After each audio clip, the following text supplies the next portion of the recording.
of Ibrahim or Abraham, peace be upon him. That's the topic. This concept of Ibrahim vision or Abraham vision or the dream or with his son, in relation with his son, is all to be found in the Bible with a different context. But since it has this similarity, I will be discussing and comparing the biblical understanding of the dream or what Abraham was asked to do so, and as well as what the Quran has to say. I'll be doing a comparison between Bible and Quran. You are going to hear what was the dream that Ibrahim saw, number one. What is the interpretation of the dream as mentioned in the Quran? And then how did Ibrahim fulfill the dream? And you will also hear the family of Ibrahim, peace be upon him. Who was his family? His sons and his wife and so on. And also you will hear what is the religion of Ibrahim, peace be upon him, and who are the enemies of the religion of Ibrahim, peace be upon him. This is the mainstream or the lecture you're going to hear. With the comparison of the Bible, of course, where it is deemed necessary, I have also quoted the reference of the Bible to have a comparative view. Now coming to this word dream, in the world today, as well as in the Quran, this dream, whenever a person sees a dream, in his sleep, he sees something in the dream, a narration or an event. Whatever you saw or whatever we see in the dream is not literal in the real life. That can never be. So there are people in science and there are people in the world who are trying to interpret the dreams. Whatever the dream is, you must know the interpretation of the dream. They are in a form or an event or narration, but they are not literal. Whatever you see in the dream is not real in life. Some people misunderstand. They think whatever we see in the dream, it has to do something in real life. And they take it exactly as it is. So in the Quran, there is no such thing as exactly the same. We require an interpretation, and for that there are at least 5 dreams mentioned in the Quran, 5 dreams. And Yusuf, peace be upon him, was a messenger prophet of Allah who was given the knowledge how to interpret the events and the dreams. He had the knowledge. So this is how you will hear that the dreams are always interpreted. And in Surah Yusuf, you will see there are 4 dreams mentioned in Surah Yusuf. And in the dream, you will see, I will give you a few references on my own words, that Yusuf salam, peace be upon him, saw a dream of 11 stars and a sun and a moon prostrating to him. Now can you imagine stars or planets? Yusuf salam saw planets, 11 planets, and moon and the sun prostrating for him. He saw in the dream. But in his real life, we see in the same Surah Yusuf that in real life, his parents were exalted on the throne. That's the interpretation. Nothing to do with the moons and his parents were exalted on the throne, and the brothers prostrated to Yusuf, peace be upon him. That's one dream. The second, there are 2 dreams of 2 young men. One man narrates a dream to Yusuf, peace be upon him, that some bread is on his head. One man is pressing intoxicants or the wine. He's pressing that. And for that, Yusuf, peace be upon him, told that you will be giving wine to your Lord, to the king or the Lord. The other man saw that there was a bird, and on the head there's a bird sitting and eating from the bread from his head. So he said, you will be hanged on the cross. That's the interpretation. So then another king saw a dream that there are 7 lean cows eating to the fat cows, 7 fat cows. And then there were 7 years they had to cultivate the land and save it for 7 other dreadful years where they have no food, so they have to eat. This is, what I'm trying to say. There are 5 dreams, 4 I've told you, and one is that one referring to Muhammad, peace be upon him, that he saw in his dream few people were against him, and in real life there are many people who were against him. So Allah showed him little. So what I'm trying to convey here is that dreams have interpretations. Whatever you see in the dream is not real in life. So that is the important factor I want to emphasize. And that Yusuf al-Islam was given the knowledge of the dreams. Now, if coming to the topic, what the Quran says about the vision or the dream of Ibrahim, peace be upon him, first I will read certain attributes given to Ibrahim, peace be upon him. If you go to the first page, in Surah Hud 11, Ayah 75, Halim, forbearing and tolerant, Awwahun, sighing and wailing, 1175, Munib, deputy, and Surah Al Imran 3, Ayah 67, Hanifam, Muslima, true Muslim, Surah Al Baqarah 2, Ayah 130, Minas Salihin, from the righteous ones or from the correct ones, Surah Nahl 16, Ayah 120, Ummatan Qanita, devout nation, Surah Maryam 19, Ayah 41, Siddiqan Nabiyya, the true prophet, Surah Al-Baqarah 2, Ayah 124, Linnasi Imama, Ibrahim al-Islam is the leader for mankind, Surah Mumtahinna 60, Ayah 4, Uswatun Hasana, the most beautiful pattern to follow, Ibrahim al-Islam, peace be upon him, Surah Hajj 22, Ayah 78, Millata Abikum Ibrahim, it is the religion of your father Ibrahim. Surah Al Imran 3 and Ayah 97, Ayatum Bayyinatum Maqamu Ibrahim. Clear ayahs is the standing place or position of Ibrahim, peace be upon him. Al-Baqarah 2 and Ayah 125, وَاتَّخِذُوا مِن مَقَامِ إِبْرَاهِيمَ مُصَلَّى. You take the place of salah, prayer, from the standing position of Ibrahim. These are the standing or the honor of Ibrahim, peace be upon him, Abraham, peace be upon him, in the following ayahs. Now we'll see what the dream is and how Allah described. Before coming to the dream, I will read an ayah that will relate what was the status, one of the status as mentioned in the Quran with Ibrahim, peace be upon him. Surah Al-Baqarah 2 and ayah 1 to 4. وَإِذِ ابْتَلَىٰ إِبْرَاهِيمَ رَبُّهُ بِكَلِمَاتٍ فَأَتَمَّهُنَّ قَالَ إِنِّي جَاعِلُكَ لِلنَّاسِ إِمَامًا قَالَ وَمِن ذُرِّيَّتِي قَالَ لَا يَنَالُ أَحَدِ الظَّالِمِينَ. And when his Lord put Ibrahim to trial with words, then he completed them. He said, surely I am making you an imam, leader for mankind. He said, and from my offsprings, he said, my promise will not reach the oppressors. In this ayah,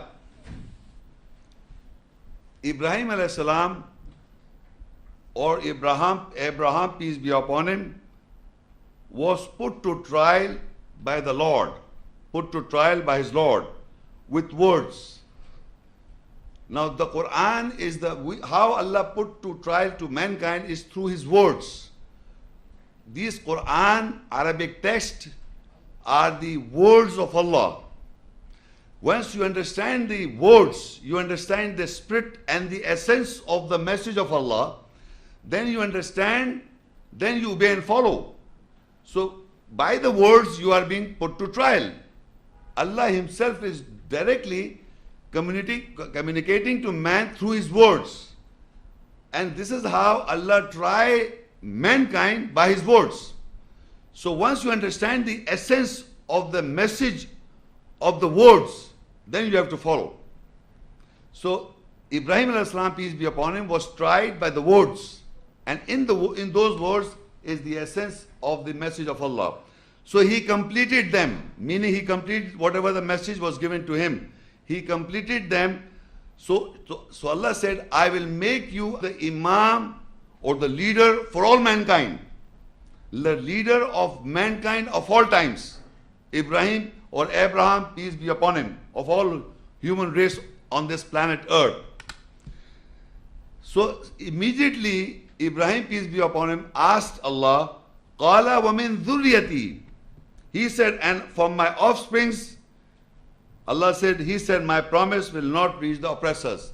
So once the status was given to Ibrahim as the Imam or the leader for all mankind, he asked Allah to have the similar status to his offsprings.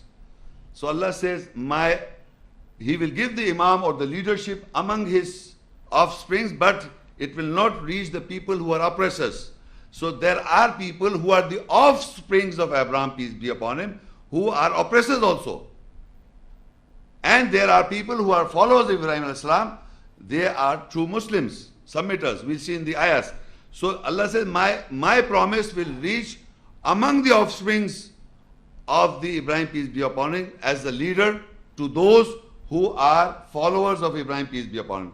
And those who do not follow, Allah will not, the promise will not reach to the oppressors, meaning the Imam or the leadership will not be given to those who are oppressors in the world.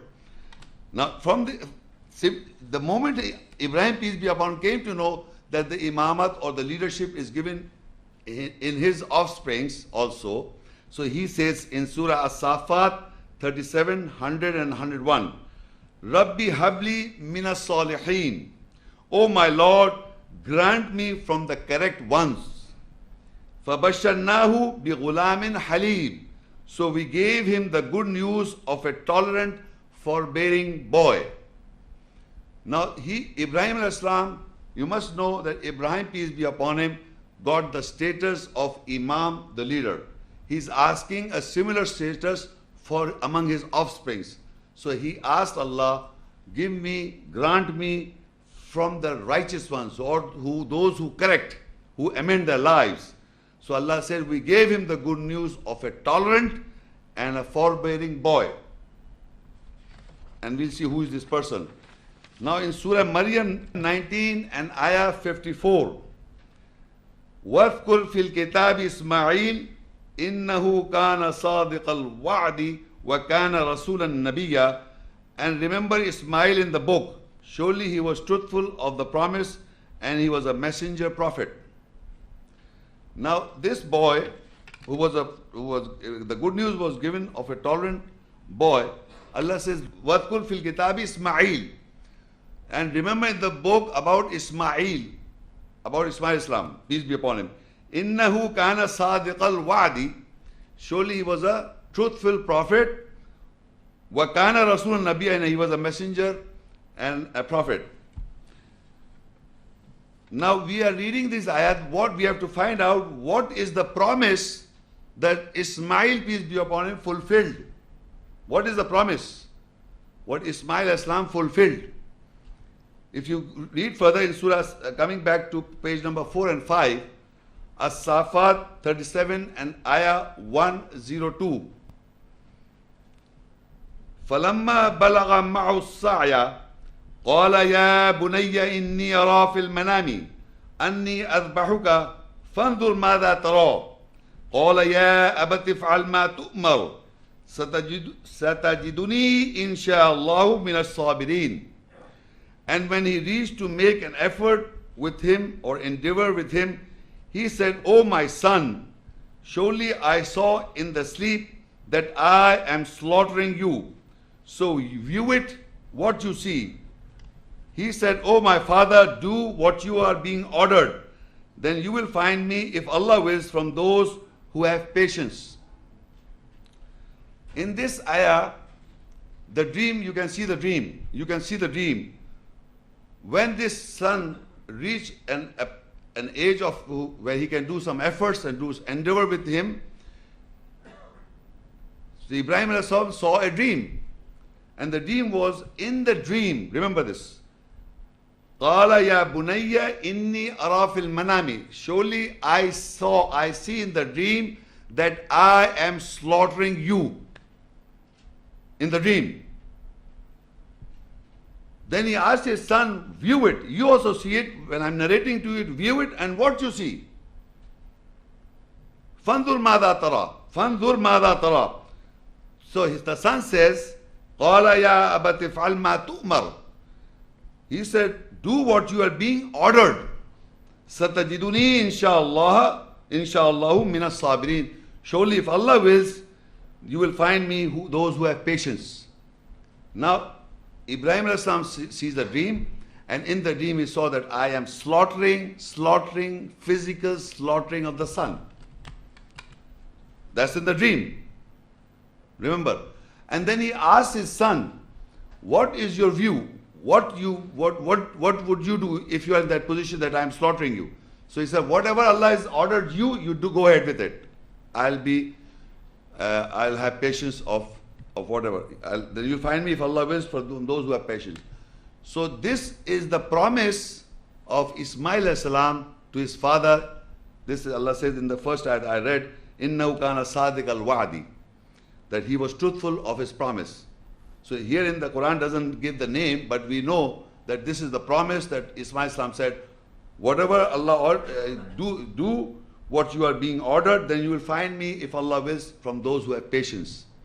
Now before I read further, I would like to have a comparative view here, because first of all you must know that this what I read is the Quranic concept, and in the Quran Ibrahim alayhi salam saw a dream, and in the dream he was slaughtering the son. You must know this. Now let us see what the Bible has to say to have a comparative view. Genesis 16 and verse 12. Now this is the narration about Ismail. That's the way the Christians say. He, Ismail, will be a wild man.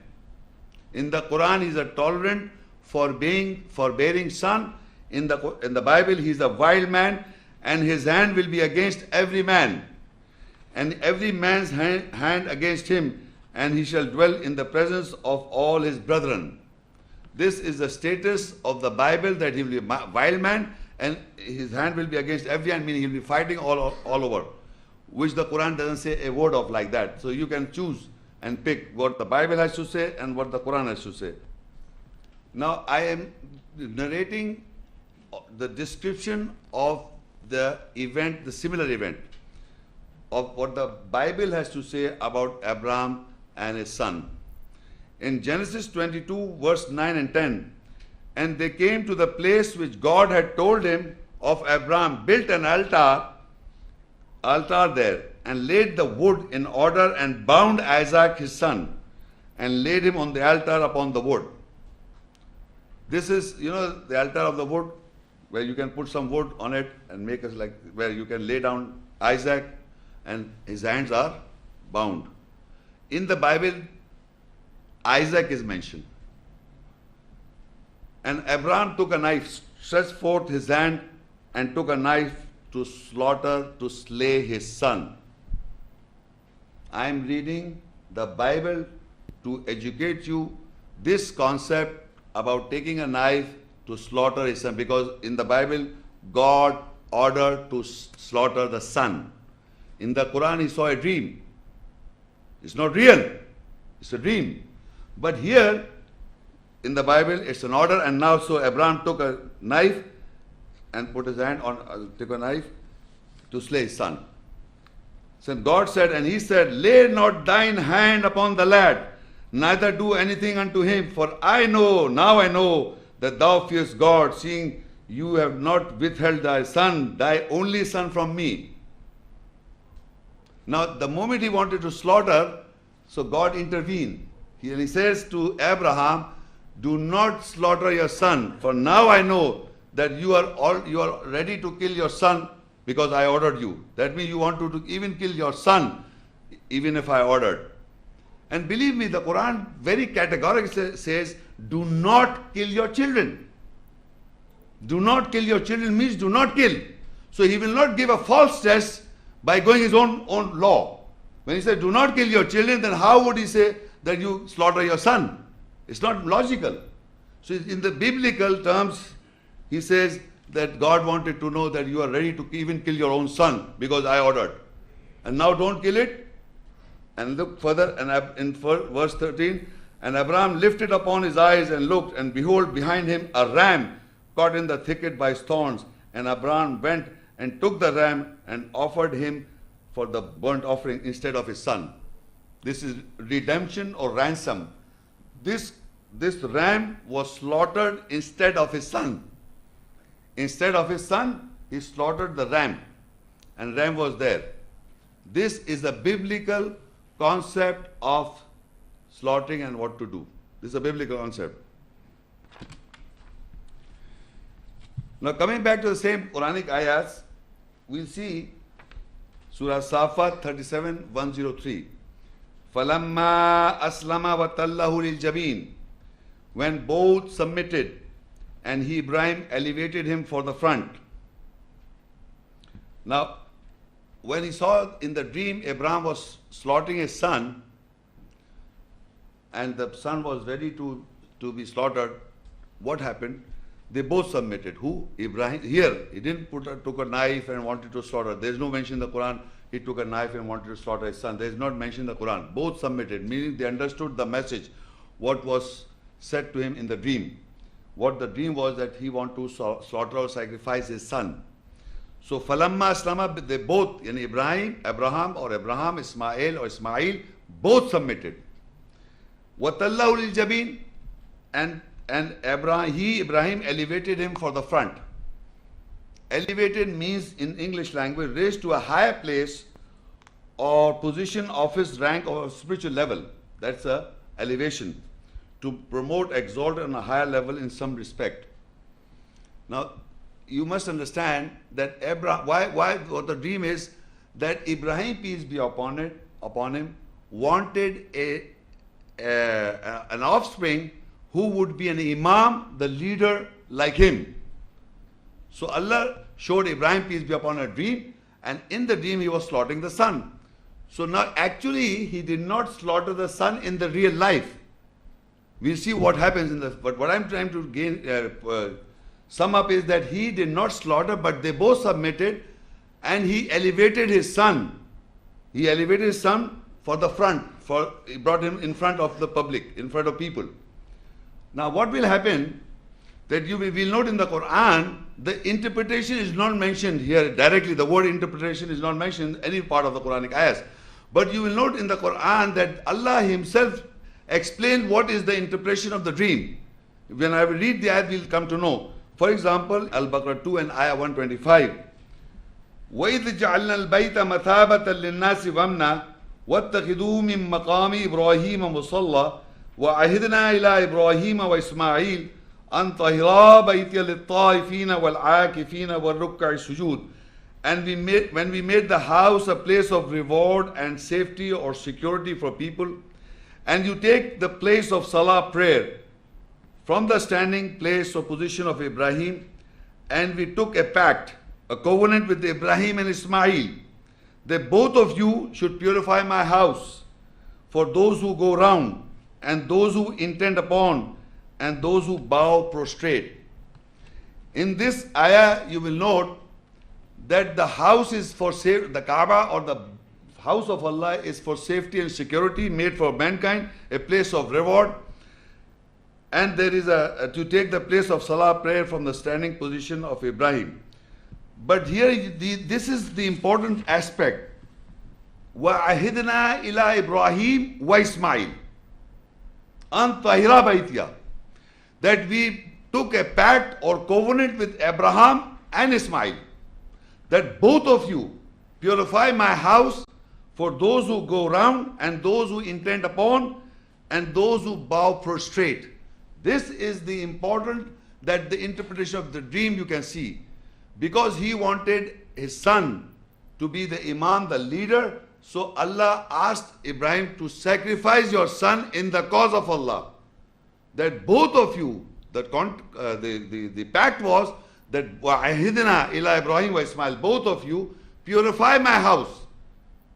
The purification of the house, the Kaaba. What is the purification of the house for those who are going round, those who are standing, bowing and prostrating, or intent upon itikaf. Now the question is, this is a very important verse to understand that both of you, Ibrahim and Ismail salam, peace be upon him, both of them has to purify the house for people. Which people? Those who are going round the Kaaba, those who are standing or bowing or prostrating. For them, both of them has to purify the house. So when everything is going on today also and at that time also, that we come to know that the purification of the house in the minds of the people is not clear. People do not have the clear concept of the house of Allah still today. For example, they say there were 360 idols in the house of God and it was purified. They were never in the Quranic ayat, there is not a single verse which indicates that there were idols in the house of Allah. Never. So people have got 360 idols in their minds. Who have this? We people who are doing salah, practicing salah, standing, bowing and prostrating and going against the tawaf. We are doing tawaf also, Hajj Umrah. Mankind of today are establishing the salah, the prayer in Masjid Haram, the sacred house, Kaaba. At the same time, they are also performing Hajj and Umrah. But the concept in their mind of house is not purified. They still have got 360 idols in their head, not in the house of Allah. So this is how the purification of the house from that day and still today, Ibrahim alayhi salam and Ismail salam, Allah asked or took a pact, a covenant between that you will purify my house. People have got still concept wrong. Purify my house means for those who are standing, for those who are bowing, for those who are prostrating or intent upon those going round the Kaaba. They are performing all the duties with the wrong concept of the house of Allah. This is how you have to purify my house. So this was the covenant. Now there is a covenant in the Bible as well. I told you I'll be comparing. So in the covenant of this, Genesis 17 and verse 10 and 14, this is my covenant which you shall keep between me and you, and thy seed after thee, every man child among you shall be circumcised. And the uncircumcised man child whose flesh of his foreskin is not circumcised, that soul shall be cut off from his people. He has broken my covenant. This is a biblical concept of man, children, boys should be circumcised. This is mentioned in the Bible. This is a covenant in the Bible. That all male child should be circumcised. So you see, this is very easy. You see, people are not following what Allah is commanding in the Quranic ayahs. They say, if you are circumcised, Alhamdulillah, you are a Muslim. What? You have to purify the house of Allah. That's the covenant. That is the pact, which we don't know. We have to purify the house of Allah from those for those people who are standing, who are bowing, who are prostrating, who are going around the tawaf of Kaaba. That you don't want to do, but you just say, I am circumcised, I am a Muslim, and putting labels on the other people who are non-Muslim. This is a Jewish and a Christian practice. The Orthodox Christians and the Jews are still practicing. This is the biblical law and they are following the Bible. It's not Quran. Quran has nothing to do with circumcision at all, not Islamic at all. This is a biblical concept. In the Quran, the covenant or the pact